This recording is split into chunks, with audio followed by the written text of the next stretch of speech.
Bonjour à tous et bienvenue, je suis Laetitia et vous écoutez l'essentiel.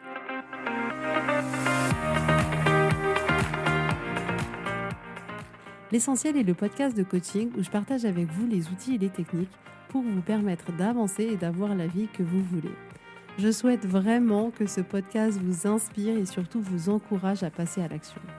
Vous pourrez retrouver toutes les notes de l'épisode sur www.laetitiamonaca.com. Pour ne rien louper, abonnez-vous au podcast sur la plateforme d'écoute que vous utilisez pour être tenu informé des nouveaux épisodes. Et pour finir, si vous avez aimé ce podcast ou tout simplement que vous pensez qu'il peut aider d'autres personnes, parlez-en autour de vous, ce serait super chouette. Et laissez-moi 5 étoiles et un petit mot sympa, ça m'aidera énormément à le faire découvrir et ça fait toujours plaisir. Voilà, je vous souhaite à tous une bonne écoute.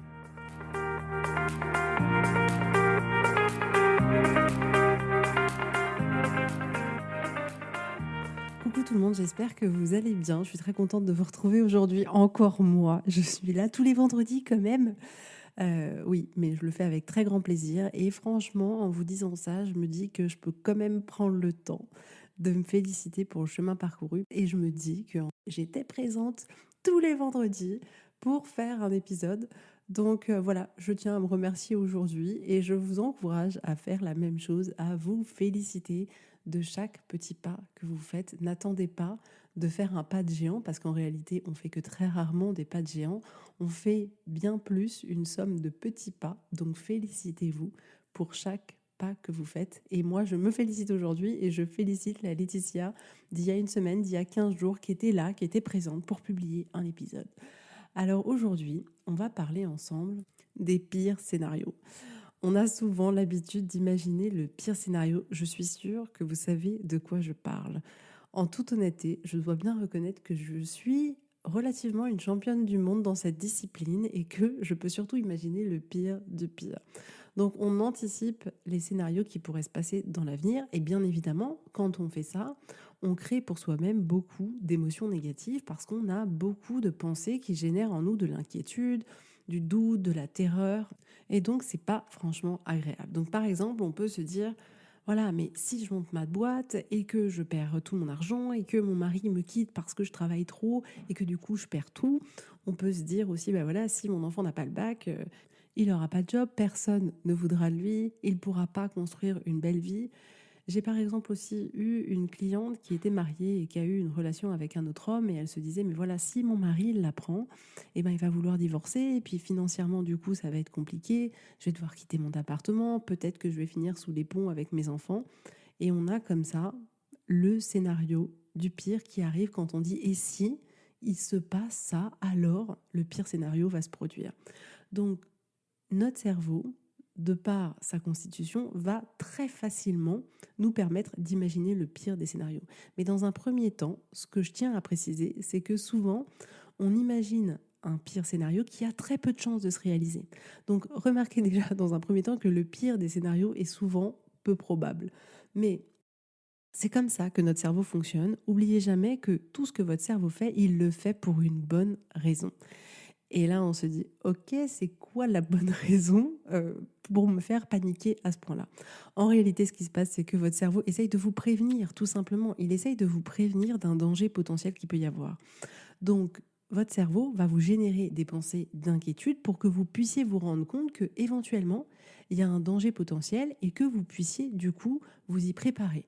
Donc c'est plutôt quand même cool de sa part à la base. Donc par exemple, dans la situation qu'on a connue avec la Covid, votre cerveau vous a proposé le pire des scénarios qui peut par exemple être que on va tous mourir, qu'on risque de perdre les personnes les plus proches que l'on aime. Et donc, il a fait ça pour la simple et bonne raison qu'il voulait nous protéger, qu'il voulait nous avertir d'un danger potentiel pour qu'on puisse s'y préparer. Et dans cette situation-là, vous avez certainement écouté toutes les inquiétudes que votre cerveau vous a données. Et du coup, vous avez mis en place des stratégies pour vous préparer à ça. C'est-à-dire que vous avez peut-être, au début de la pandémie, peut-être acheté des masques ou cousu des masques, vous avez limité vos sorties, vous vous êtes désinfecté les mains le plus possible, vous avez essayé de rien toucher quand vous étiez à l'extérieur, vous saviez, on n'osait même pas approcher quelqu'un ou toucher un caddie ou autre, vous vous êtes éloigné physiquement des gens pour ne pas être contaminé. Donc l'alerte que que vous a donné votre cerveau sur le pire scénario qui puisse se passer vous a certainement permis de vous préparer pour vous protéger au mieux. Bref, tout ça pour vous dire que votre cerveau a de très bonnes raisons de vous envoyer le pire des scénarios. Donc il fait ça pour une bonne raison, mais la majorité du temps, le pire des scénarios qu'il nous propose a très peu de chances de se réaliser. Et on le voit bien pour la Covid-19, c'est-à-dire qu'effectivement, il y a eu beaucoup de personnes qui sont mortes de la Covid-19, mais il y a une grande majorité des autres personnes qui n'est pas morte du Covid-19, alors même que notre cerveau nous avait prédit que l'espèce humaine presque allait complètement être éteinte de par l'arrivée de ce virus dans l'atmosphère. Donc souvent, quand on imagine le pire des scénarios, qu'est-ce qu'on fait? On essaye de se raisonner un peu comme si on avait la capacité d'oublier ce que notre cerveau nous avait proposé. On se dit non mais arrête d'y penser, arrête d'y penser. Mais l'autre point que je voudrais vous dire aujourd'hui, c'est que vous raisonnez, ça ne fonctionne pas. Et ça ne fonctionne pas pour une raison très simple, c'est qu'il y a une vraie alerte. Et s'il y a une alerte de la part de votre cerveau, ça veut dire que le pire des scénarios est possible. Donc, essayer de se raisonner ou de raisonner son cerveau en essayant de croire que c'est pas possible, que le pire scénario ne peut pas se produire, ça ne marche pas parce qu'au fond, on sait que c'est possible. Au fond, notre cerveau sait qu'il y a une vraie alerte et que c'est possible. Donc la méthode de je me raisonne, tout va bien, tout va bien, tout va bien, tout va très bien, Laetitia, ça ne fonctionne pas. Parce que vous ne pouvez pas biaiser votre cerveau et que votre cerveau a identifié une alerte et vous ne pouvez pas lui dire non, il n'y en a pas. Il y en a une et il va falloir y faire face. Donc de manière générale, quand on pense à ces pires scénarios, on est, vous savez, complètement passif. Passif dans le sens où on a l'impression comme ça qu'on ne peut que subir ce pire des scénarios. Ce que je voudrais vous proposer aujourd'hui comme outil, c'est un outil qui va vous permettre d'être actif et d'être acteur dans ce processus-là. Donc votre cerveau va émettre une alerte qui est du coup votre pire scénario et vous allez avoir le pouvoir de mettre en place des stratégies pour faire face à ce pire scénario. À ce stade, quand j'entends mettre des stratégies face à ce scénario, c'est majoritairement des stratégies mentales parce que bien évidemment, le pire des scénarios ne s'est pas encore produit. Donc ce que je vous propose de faire, c'est d'imaginer le pire des scénarios. Mais vraiment le pire du pire. Ne vous limitez pas. Essayez pas de trouver une version édulcorée du pire scénario, quelque chose où, voilà, je vais quand même pas dire tout ça. Non, imaginez le pire du pire. Ne vous limitez pas. Notez qu'est-ce qui va se passer, comment vous allez vous sentir, qu'est-ce que vous allez penser à ce moment-là, dans quelle situation vous allez vous retrouver. Donc ça va être votre première étape. Imaginez ce pire des scénarios et aller jusqu'au bout de votre histoire. Et la deuxième étape, ça va consister à prendre chaque ligne de votre pire scénario et en face de mettre toutes les stratégies que vous allez pouvoir mettre en place pour y faire face. Donc là, vous pouvez vous demander qu'est-ce que vous pouvez faire? Est-ce que vous pouvez demander de l'aide à quelqu'un? Quelle capacité vous avez qui va pouvoir vous aider dans cette situation-là? Comment vous pourriez faire pour améliorer la situation?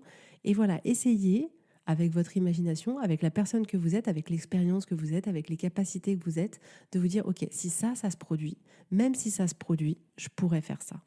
Donc, par exemple, si je reprends mon exemple de cette personne qui a eu une aventure avec un autre homme, et son pire des scénarios, c'est, voilà, mon mari va me quitter et en gros, je serai à la rue et j'aurai plus rien. Dans ce pire des scénarios-là, on pourrait imaginer comme stratégie de dire, voilà, même si mon mari me quitte et qu'il se passe tout ça, je pourrais demander de l'aide à mes parents, je pourrais trouver un job, quelle que soit ma qualification, je pourrais toujours aller travailler dans un magasin ou ailleurs, je pourrais aller m'inscrire dans une boîte d'intérim, je pourrais demander de l'argent à mes parents ou à mes frères et sœurs, je pourrais aller vivre chez mes parents ou vivre chez ma cousine, je sais que je pourrais compter sur tel et tel et tel ami, et comme ça, commencer à dresser toute la liste de ce qu'on pourrait faire, de ce qu'on serait en capacité de mettre en place. Donc là, je vous ai cité quelques possibilités de stratégies, mais il y a encore beaucoup de stratégies que cette personne pourrait mettre en place. En faisant cet exercice, on repasse dans une zone où on a le pouvoir, dans une zone où on a du contrôle, où on est acteur de notre vie, où on peut agir dans notre intérêt. Et bien évidemment, en entrant dans cette zone-là, on sort de la zone où, au contraire, on est dans une zone où on n'a pas de pouvoir et où on a ce sentiment de subir la situation. Et souvent, il y a deux choses qui se passent. La première, c'est que quand on imagine le pire des scénarios, En réalité, souvent, il est assez court et dans beaucoup de cas, il n'est pas si terrible que ça. Dans certains cas, on s'imagine vraiment sans rien sous les ponts, mais dans la majorité des cas, il n'est pas si terrible que ça. Et la deuxième chose, c'est que dès lors où on se propose de dire, OK, même si il se passe ça, qu'est-ce que je pourrais faire? Et qu'on établit toutes les stratégies possibles, à ce moment-là, on gagne en légèreté. Pourquoi? Parce que on vient de se prouver que finalement, quoi qu'il arrive, on sera malgré tout capable de faire face à la situation. Et ça fait vraiment diminuer la pression. Ça apporte vraiment de la légèreté parce qu'on vient d'écrire noir sur blanc, effectivement. Même si le pire arrive, en réalité, j'ai plein de possibilités pour à nouveau transformer cette situation et petit à petit en arriver à la transformer à mon avantage. Ça ne veut pas dire que ça va être facile, ça ne veut pas dire qu'on a envie que cette situation elle se produise, pas du tout, mais on vient, et c'est hyper important, on vient de se prouver qu'on avait les capacités et qu'on était capable de mettre les stratégies en place pour pouvoir y faire face. Vous voyez ce que je veux dire? Si je prends un autre exemple, on pourrait imaginer quelqu'un qui vit seul, qui n'a personne pour partager sa vie et qui se dit mais si je termine seul, ça va être horrible, je parlerai à personne, je risquerais de mourir tout seul et personne ne saurait, mes journées seraient ennuyeuses, etc. Et cette personne imagine le pire des scénarios, de se retrouver seul jusqu'à la fin de sa vie. Donc, dans cette zone-là, remarquez toujours la première étape, à quel point on n'a pas le contrôle, à quel point on a l'impression que ça va être terrible et qu'on ne pourra rien faire. Mais si on réfléchit maintenant et qu'on se place de l'autre côté et qu'on cherche à entrer dans notre zone où on a du pouvoir et à trouver les stratégies qu'on va pouvoir faire si le pire des scénarios se passe. Donc là, on pourrait dire, mais même si je risque de terminer ma vie seule, d'avoir personne au moment où je vais mourir, etc., je pourrais m'inscrire à des activités pour rencontrer des gens. Je pourrais sortir tous les jours pour me faire du bien et pour mettre de la gaieté dans mes journées. Je pourrais prendre l'habitude de passer voir ma voisine tous les jours, comme ça, si un jour je ne vais pas la voir et elle comprendra que j'ai eu un problème.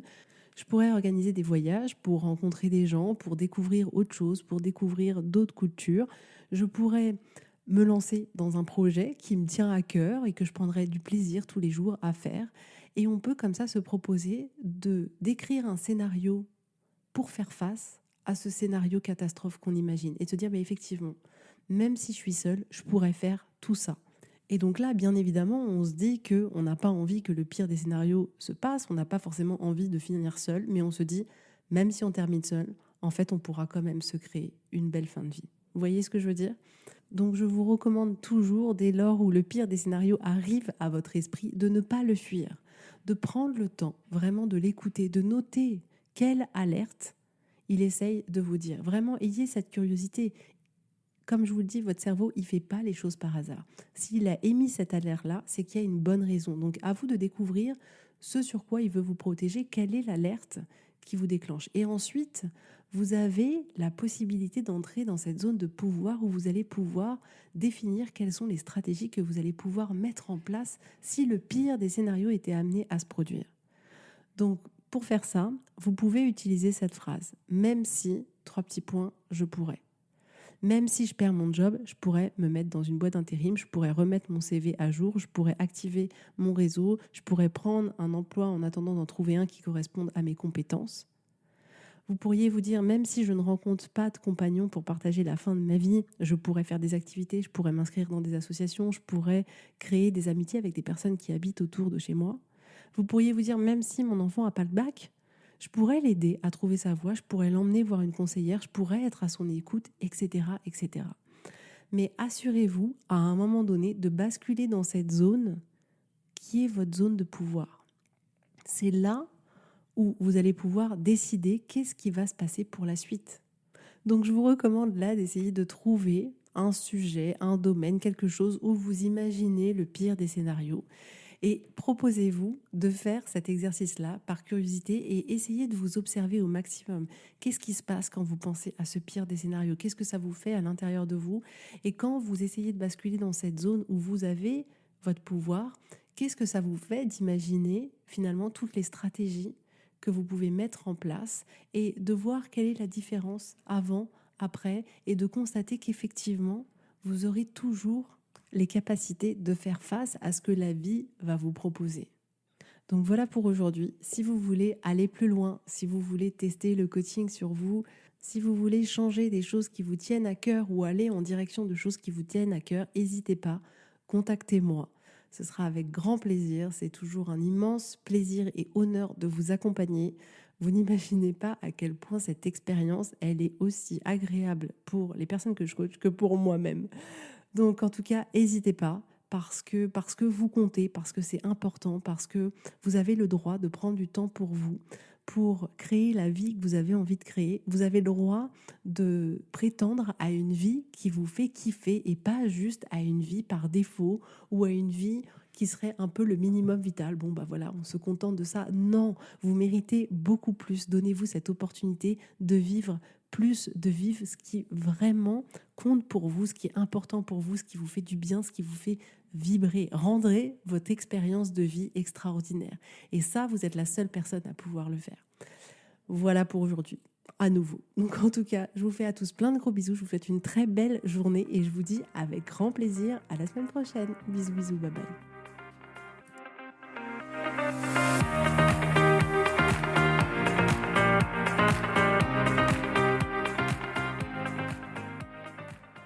Si vous voulez mettre en application ces outils dans votre vie, sachez que j'accompagne des femmes qui souhaitent reprendre le contrôle de leur vie et enfin avoir des changements incroyables.